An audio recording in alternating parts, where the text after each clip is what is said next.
कपड़े की दुकान पर कपड़ा खरीदने जाओ तभी आनंद है। पर आज के जमाने में एक बहुत बड़े बड़े शोरूम हो गए जहां सब चीज मिल जाती, घड़ी भी यहीं मिल जाएगी, फ्रिज भी यहीं मिल जाएगा, कपड़े भी यहीं मिल जाएंगे, सोना भी यहीं मिल जाएगा, जूता चप्पल भी यहीं मिल जाएगा, सारा सामान यहीं मिल जाएगा। जो तुमको चाहिए वो सब कुछ तुमको यहीं प्राप्त होगा। सारी दुनिया का जितना भी सुख चाहिए तुमको सब यहीं मिल जाएगा, सारा सामान तुमको यहीं मिल जाएगा। पर नहीं, कोई घड़ी की दुकान है तो वहां घड़ी की दुकान पर जाइए, जरूरी है।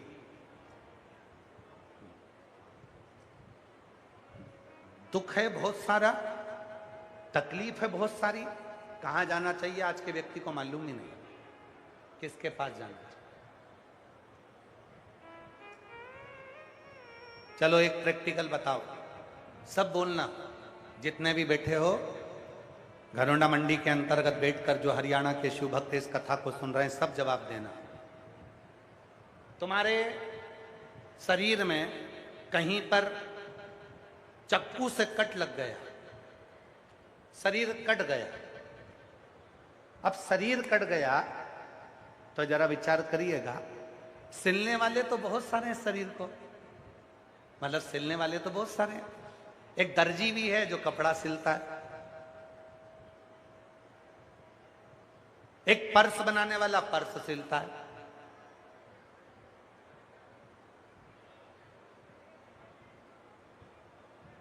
बैग वाला बैग सिलता है, कपड़े वाला कपड़ा सिल रहा है, गद्दे वाला गद्दा सिल रहा है, और एक डॉक्टर भी है जो शरीर को सिलता है, टांके लगाता है। अब सब उत्तर देना। शरीर में कट लग गया तो तुम दर्जी के पास जाओगे, पर्स सिलने वाले के पास जाओगे कि डॉक्टर के पास जाओगे? जम के बोलो, डॉक्टर के पास जाओ। क्यों डॉक्टर के पास जाओगे? सिलता तो दर्जी भी है, उसके पास सिलवा लो। जब कट लगा है तो नहीं साहब नहीं, वो कपड़े सिल सकता है पर शरीर नहीं सिल सकता। तो पर्स सिलने वाले के पास नहीं, वो पर्स सिल सकता है परंतु वो शरीर नहीं सिल सकता। शरीर तो केवल एक ही सिल सकता है, वो डॉक्टर है। और वो डॉक्टर को अंदाजा है कि कैसे टांके लगाना है, कैसे सही होगा, कैसे इंजेक्शन लगाना है, कैसे गोली देना है, वो डॉक्टर को अंदाजा है।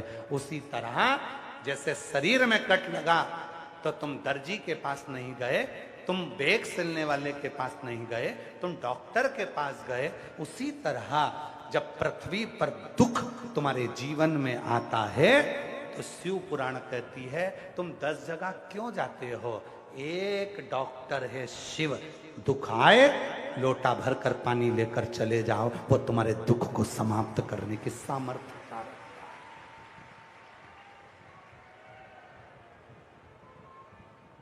वो तुम्हारे दुख को समाप्त करने की सामर्थ्यता रखता है।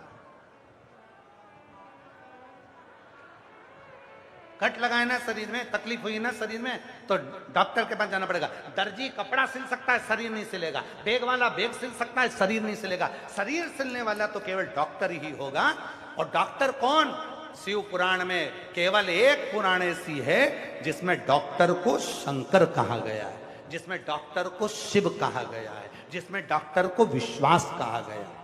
इसलिए शिव पुराण कहती है तुम्हारे शरीर में रोग आया, बीमारी आई, कोई रोग आ गया, कोई बीमारी आ गई, तो यहां वहां मत जाना। किसी के पास कोई कहते हमारे पास आ जाओ, नहीं हम तुम्हें पानी दे देंगे, कोई कहे हम तुम्हें भभूति दे देंगे, कोई तो कहे हम तुम्हें बेल दे देंगे, कोई कहे हम तुम्हें नारियल दे देंगे। ऐसे ढोंग प्रपंच में मत फंसना। अगर शरीर में रोग आया है, सबसे पहले अपने चिकित्सा केंद्र में जाइए, हॉस्पिटल में जाइए, डॉक्टर को दिखाइए। और डॉक्टर जब कहे कि ऐसी जांच कराओ, डॉक्टर के गोली खाओ, डॉक्टर के ऐसा करो वैसा करो। और साथ में जब डॉक्टर अपना काम करने लगे, फिर शंकर भगवान को एक लोटा जल चढ़ाना प्रारंभ कर दो, क्योंकि डॉक्टर और शंकर दवा और दुआ दोनों काम कर जाएगी और तुम ठीक होकर रह जाओ। आडंबर में मत फंसना। इधर उधर आडंबर में मत चले जाना कि शरीर में रोग हो गया, बीमारी हो गई और कोई ने कह दिया नहीं मैं डॉक्टर को नहीं दिखाऊंगी, नहीं मैं डॉक्टर के पास नहीं जाऊंगी, मुझे तो बाबा जी ने कह दिया था तू ठीक हो जाएगी, तू भभूति खा ले ठीक हो जाएगी, तू बेल बांध ले ठीक हो जाएगी। ना ना ना, अगर रोग आया है, बीमारी आई है और वो भी इस कलयुग में आई है, तो कलयुग में अगर बीमारी आती है तो कलयुग का अगर कोई डॉक्टर है, कलयुग का अगर कोई ईश्वर माना जाता है तो डॉक्टर को शिव माना जाता है। इसलिए विश्वास रखकर डॉक्टर के पास जाए, चिकित्सा केंद्र पर जाए, हॉस्पिटल जाए, भटकना नहीं है हम। अब शरीर में कट लग गया, कहां जा रहे हो?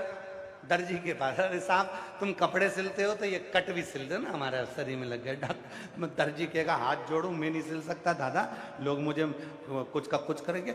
तुम बेग सिलने वाले के पास गए, मेरे शरीर में कट लग गया, तुम सिल दो, वो भी नहीं सिलेगा। सिलेगा तो डॉक्टर सिलेगा।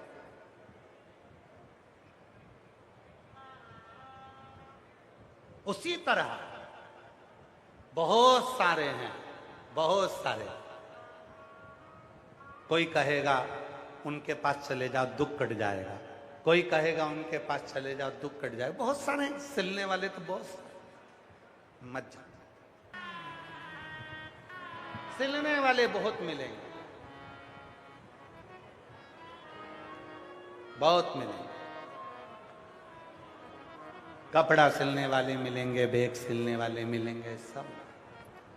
पर शरीर में कट लगा है तो उसको तो डॉक्टर ही सिले। उसी तरह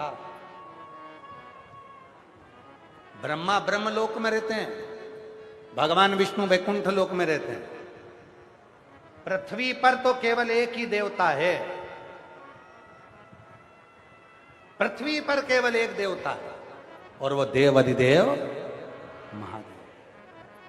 अगर तुम्हारे दुख को कोई सिल सकता है, अगर तुम्हारी तकलीफ को कोई मिटा सकता है, तो तुम्हारा एक लोटा जल तुम्हारे दुख को समाप्त कर सकता है। सारी समस्या का हल श्री शिवाय नमस्ते। वो एक लोटा जल जो तुम शिव जी की शरणागति में लेकर गए हो, वो एक लोटा जल जो तुम शंकर के पास लेकर, वो एक लोटा जल जो तुम शिव की शरणागति में लेकर गए हो, वो तुम्हें जीवन का सारा सुख दे।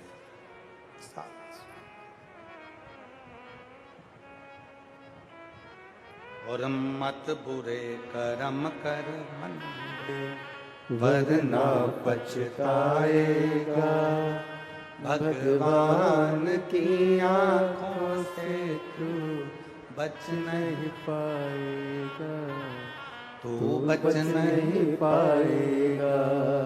अरे ओ अज्ञानी मत कर नादानी, अरे ओ अज्ञानी मत कर नादानी। तेरे कर्म का फल भी तू ही पाएगा, जैसा किया तूने तेरे आगे आएगा। मत बुरे कर्म कर बंदे वरना पछताएगा, भगवान की आंखों से तो बच नहीं पाएगा, तू बच नहीं पाएगा।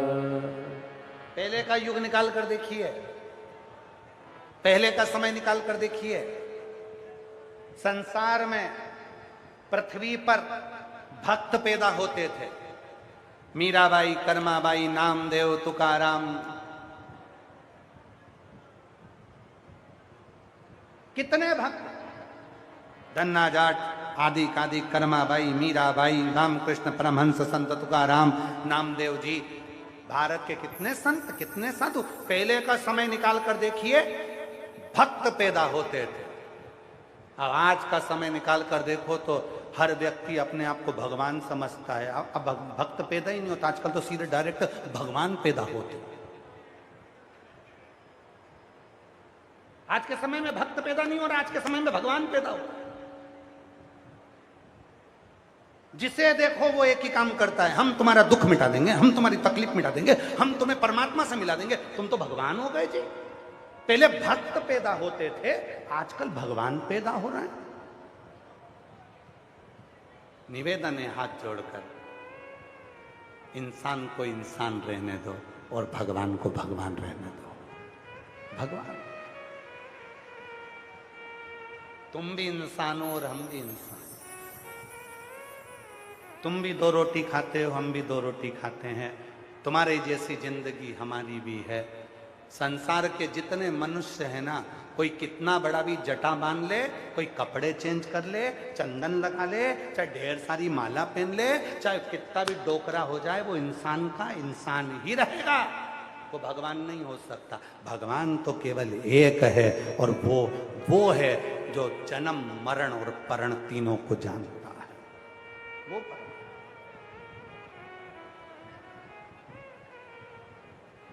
लोग कहते हैं गुरुजी आपकी कथा लोग सुनने के लिए आते हैं तो लोगों का दुख कैसे मिट जाता है? दुख मिटाने वाला प्रदीप मिश्रा नहीं है, दुख मिटाने वाले तुम खुद हो। जब तुम विश्वास रखकर शिव महापुराण की कथा में आते हो, जैसे नियम है ट्रेन स्टेशन पर रुकती है, हवाई जहाज एयरपोर्ट पर उतरता है, उसी तरह मेरा महादेव जहां शिव पुराण की कथा होती है वहां 7 दिन के लिए उतरता है।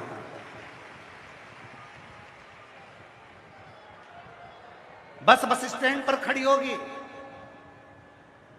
हमारे जितने यूट्यूबर हैं, जितने मेरे मीडिया वाले हैं, जितने सोशल मीडिया वाले हैं, जितने न्यूज़ चैनल वाले हैं, ये रोज वीडियो डालते हैं तो उसमें कहते हैं न्यू बस अड्डे के पास में ही अनाज मंडी है, ऐसा कुछ बोलते हैं। वो बस स्टैंड या बस अड्डे के पास में अनाज मंडी है, मतलब वो बोलते हैं बस अड्डे के पास में है, बस अड्डे के पास में अनाज मंडी है, मतलब वहां बस अड्डा मतलब बस रुकती है, वहां से तुम बैठ सकते हो, वहां से तुम ऑटो पकड़ सकते हो, वहां से तुम चल सकते हो, वहां से तुम जा सकते हो। उसी तरह जैसे हवाई जहाज एयरपोर्ट पर खड़ा होता है, उतरता है, हेलीकॉप्टर जहां पर एच हेलीपैड बना होता है, एच लिखा होता है, हेलीपैड पे हेलीकॉप्टर उतरता है, स्टेशन पर ट्रेन रुकती है, बस अड्डे पर बस रुकती है। उसी तरह ये शिव महापुराण की कथा जहां होती है, जहां भक्त आकर कथा को श्रवण करते हैं, वहां 7 दिन के लिए मेरा कैलाश अधिपति, मेरा विश्वनाथ आकर उतर जाता है। लोग कहते हैं कथा सुनने वालों के दुख समाप्त हो जाते हैं। उसका कारण केवल इतना सा है कि तुम्हारा विश्वास, जब तुम इस विश्वास के साथ इतनी चिलचिलाती हुई धूप में, ठंड में, बारिश में बैठकर कथा को सुनते हो, तुम्हारा भरोसा दृढ़ होता है। तुम अपने पिता से अपने मन की बात करने के लिए आते हो तो वो सुनता है। कोई सुने चाहे नहीं सुने, कोई देखे चाहे ना देखे, पर तुमने जितने विश्वास से कथा सुनी है, तुम्हारी झोली वो खुशियों से 3 महीने के अंदर भर कर भेज ही देता है। विश्वास। मानो तुम्हें गंगा ना मानो तो बहता पानी, मानो तुम्हें गंगा ना मानो तो बहता पानी। अगर मानो तो गंगा जी है, नहीं मानो तो बहता हुआ पानी। आज पूरी दुनिया के लोग लाखों की संख्या में कहां जा रहे हैं? कहने लगे साहब केदारनाथ जा रहे हैं। केदारनाथ के रास्ते पर ऐसी भीड़, ऐसी भीड़, ऐसी भीड़। कहां जा रहे हैं साहब? कि बद्रीनाथ जा रहे हैं। कहां जा रहे हैं साहब? केदारनाथ जा रहे हैं। हमारा निवेदन है तुम अमरनाथ जाओ, तुम केदारनाथ जाओ, तुम्हारी मर्जी पड़े विश्वनाथ जाओ, तुम्हारी मर्जी पड़े तो सीहोर कुबरेश्वर धाम जाओ, तुम्हारी मर्जी पड़े तो उज्जैनी जाओ, तुम्हारी मर्जी पड़े तो सोमनाथ जाओ, तुम्हारी मर्जी पड़े तो कैलाश पर्वत जाओ, पर शिव पुराण क्या कहती है पहले उसको सुनकर जाओ। आज केदारनाथ जाने वालों की भीड़ लगी पड़ी है, रोड जाम पड़ी है, अपार लाखों भक्त जा रहे हैं। अमरनाथ जाने वालों की भीड़ पड़ी है, लाखों भक्त जा रहे हैं। शिव पुराण क्या कहती है? अमरनाथ जाना, केदारनाथ जाना, विश्वनाथ जाना, सोमनाथ जाना, सब दूर जाना, पर उससे पहले अपने घर के पास में जो शंकर का मंदिर है वहां पहले जाना चालू करना, फिर कहीं जाना। बीमारी आती है तो सबसे पहले पास के हॉस्पिटल में जाते हो, अपने पर्सनल डॉक्टर को दिखाते हो, अपने गांव के डॉक्टर को दिखाते हो। क्यों डॉक्टर साहब, आप तो हमारे गांव के हो, बताओ ना। तो डॉक्टर साहब कह देते हैं मेरे बस की बात नहीं है, तुम एक काम करो, तुम धनुंडा चले जाओ, वहां नहीं जाओ तो करनाल चले जाओ, करनाल से तुम्हें चंडीगढ़ भेज दिया, चंडीगढ़ से तुम्हें दिल्ली भेज दिया, दिल्ली से तुम्हें मुंबई भेज दिया। पहले सबसे पहले प्राथमिक चिकित्सा केंद्र पर जाओ, अर्थात तुम्हें अमरनाथ जी से मिलना है, तुम्हें केदारनाथ जी से मिलना है,